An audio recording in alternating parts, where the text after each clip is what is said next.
So inabot ito ng tubig. Oo, gali. Hanggang dito. Kaya nasira yung hagdan dahil sa baha. Hanggang kalahati. So nung bumaha kuya, andito kayo sa bahay.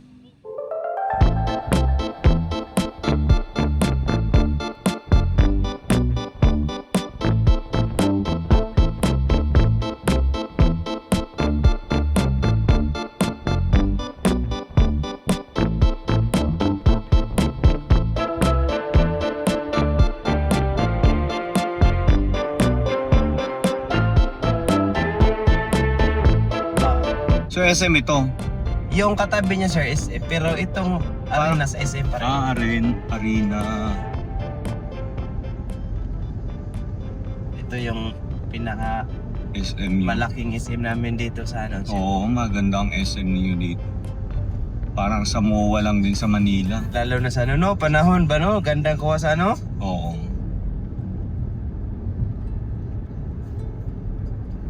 Okay, so papunta tayo ngayon ng Balamban and dito tayo nakasakay kay So, guys. Mr. Rex. So nirent ko lang siya going to Bamban and then from Bamban balik niya na ako sa Cebu City, no? Cebu City. And so doon sa mga pupunta dito sa Cebu at naghahanap kayo ng rent a car, pwede niyong i-contactin si Rex. So ilalagay ko na lang yung number niya dito para makontak niyo just in case. Date mo sa kwan, sa imong pamilya. Great ako sa akong pamilya na nakapalo na po sila nemo sir. Ako sa Nakapalo na? Oh, gabi. Okay. Ako sa kikot sa yung phone sa. Oh, thank you. Thank you. Yan na yun. Murag dili luma. Ikutin mo yan. Sana bukas na.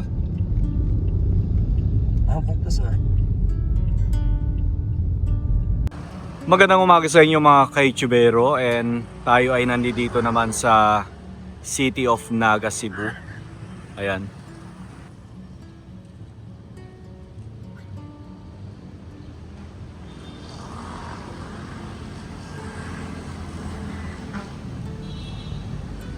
Halika, pasok tayo ng simbahan.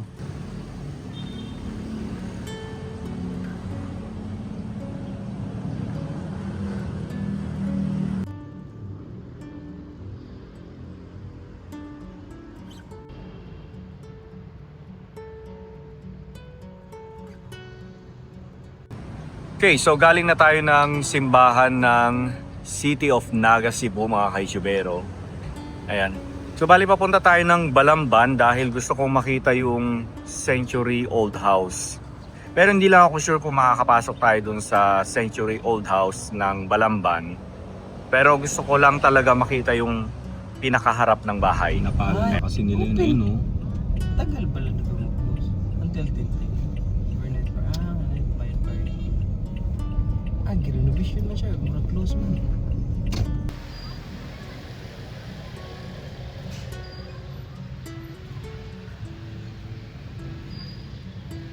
Okay, nandito na tayo sa Balamban mga kaitsubero. So under repair ang kanilang simbahan. Ito yata yung isa sa mga nasira ng lindol. Yun o, may crack oh. Under repair. Oo nga, yun o. Pero hindi lang ako sure kung pwede tayong pumasok. Try natin. Baka pwede naman.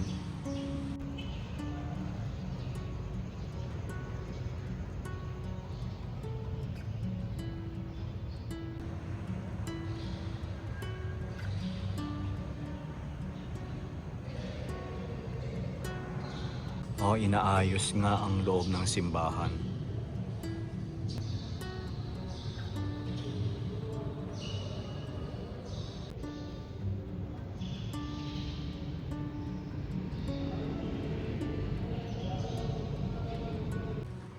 Okay, labas tayo dito sa likuran ng simbahan. Puntahan nga natin yung isang lumang bahay dito. Nakita ko lang sa Google Map. Ulitin ko lang nandito tayo sa likuran ng simbahan ng Balamban. So ko lang makita yung lumang bahay dito. So grabe din daw ang baha dito sa Balamban. And hanggang lampas daw ng tuhod. Eto na yung bahay mga kaitsubero. Ayan.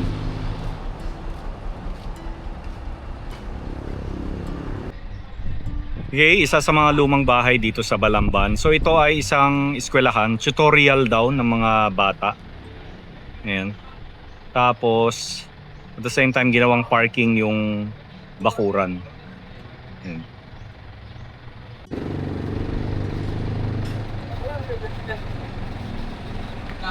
So ngayon naman mga ka-Itchubero, puntahan natin yung Balamban Century Old House. So malapit lamang yun dito sa simbahan ng Balamban. Mga 10 minutes away lamang.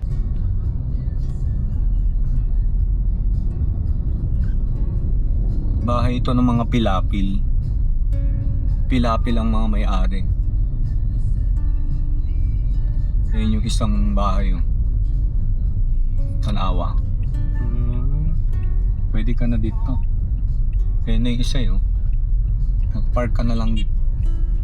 Oh, open na oh. Mababa tayo. Inabutan. Okay, so ito na yung Century Old House ng Balamban. Ayun oh. Pero ito another old house oh. Tawid tayo. Ganda ng bahay din na ito. So ito yung inuulit ko lang ulit. Ito yung Century Old House. And ito ay pag-aari ng mga pilapil. Sana may tao para pwede tayong pumasok. You know?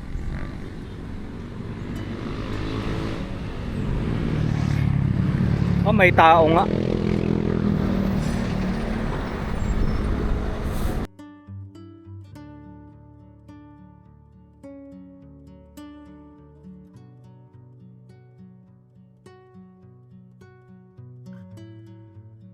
So inabot ito ng tubig. Oo, ganyan. Ah, hanggang dito. Oo, yan. Lampas tao. Pastawan tubig.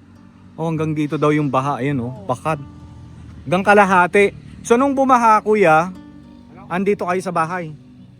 Talagang baha talaga no. Ano yung bahay namin? Naanod? Asan yung bahay nyo? Ah. Grabe, inabot pala talaga ito ng baha. So hindi raw tayo pwedeng pumasok kasi nakasusi. Okay, so pupuntahan daw nila yung ano, yung caretaker. Yung isang caretaker nila. Kung pwede tayong magpicture lang sa loob ng bahay. So 100 years old na ang bahay na ito. And hanggang ngayon ay inaalagaan pa rin ng mga Pilapil family, no? Ayan si Kuya, pupuntahan niya yung caretaker para ipagpaalam tayo. Kuya, wait lang ako dito ah.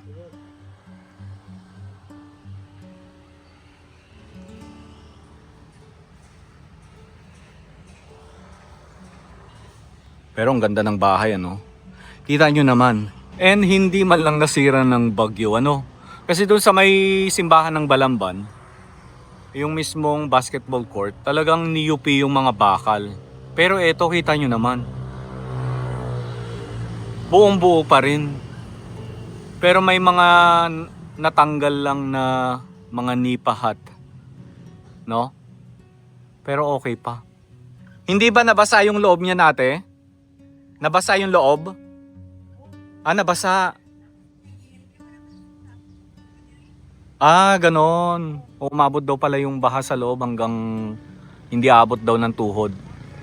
Kaya nabasa din daw yung mismong sahig. Ayan. Ay, sa pagbaha din. Ah, oo nga kasi umabot nga naman yung ano. Umabot din daw. Kaya nasira yung hagdan dahil sa baha. Ano ate? Oh, malaki pala yung bahay. Ate, eto kitchen. Ah, Oo. Tapos ilan ang kwarto meron dito? Ah, ito. Isa lang. murag dalawa kay dun. Ah. Sa may doon sa Sinong Pilapil ang may-ari? Kabalo ka sa pangalan? Kuan, day uling. Sino? Uling. Uling Pilapil. Oo. Pila na ang Kuan, ano niya? kanang uling Anong age niya na karon? Matay naman siya, sir. So yung mga anak na lang Oo, ang nag-aalaga. wala, minyo na, sir. Oh. Sila si Marisol, si Day Carla. So yung tatay ni Pilar Pilapil, kapatid niya yung may-ari nito. So tsuhin niya. Mga pinsan niya ngayon ang may-ari nito, no? Okay. Pinsan ni Pilar Pilapil. Amin noong hinabang. Pumunta siya dito. Kaldero. Nagdala siya. Banig. Nag- Ginadami gawin doon. Nagdala si Pilar Pilapil ng Wala, ang bigas. pinsan. Pinsan nagpadala. Nagpadala daw siya ng mga pinggan bigas dito. Para sa mga nakatira, no? So madalas palang pumunta rito si Pilar Pilapil. Laki pala ng property nila, no? So mayroon silang chapel dito. Ilang yuta, ilapin. Oo. So lahat itong nakikita nyo rito ay lupa ng mga Pilapil, no?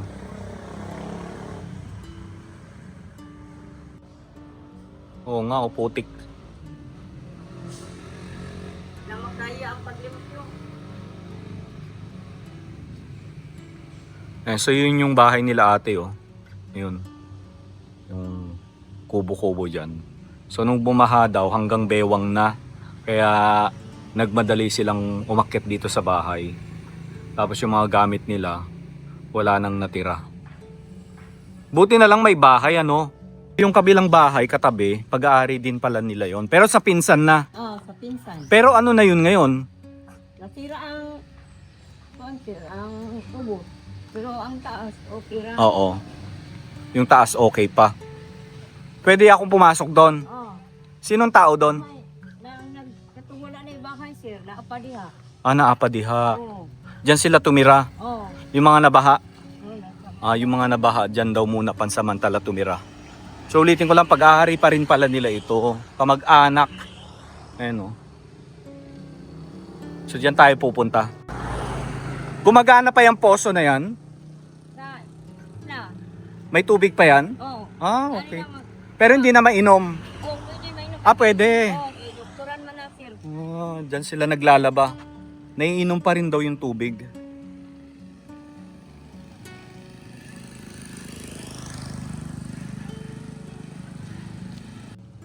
Ayusin ka rin. So yung mga nakatira dito ngayon, yung mga nawalan ng bahay, tapos dito muna sila. Oo.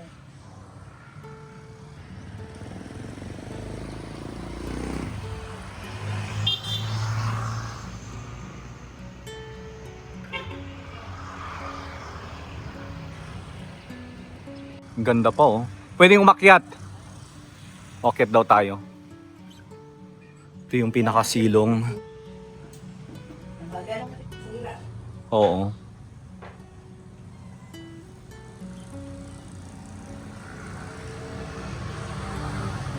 Puro putik, oh. Kasi talagang inabot ng baha.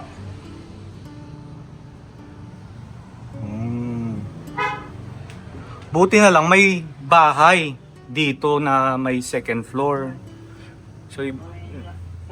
So na-save din yung ibang mga tao. Ito yung pinakataas.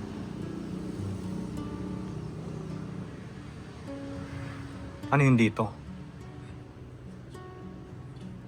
Kitchen nila, sir. Oo. Mga stained glass po. May tao diha. Pag may tao, wag na. Uy, palang anak. Para man, sir. Kwarto. Nice. I hope na someday ay ma-restore ng may-ari itong bahay nila, no? So nawala ng caretaker yung susi daw. Wala. Oo, nawala.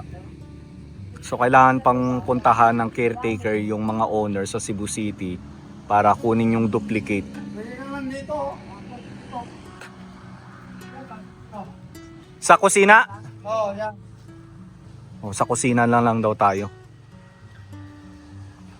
So dito na lang tayo sa kitchen. Bukas ba na? Mukhang sarado. sir. So matitigas yung kahoy na ginamit. Mabigat. Even itong pintuan, no? So mga yakal daw ito. Tugas.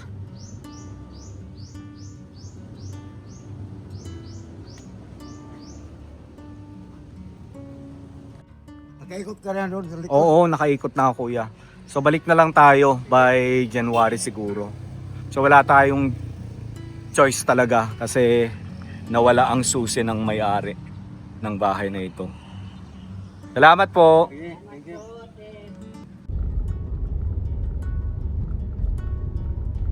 Naayos pa nila, no? Lucky.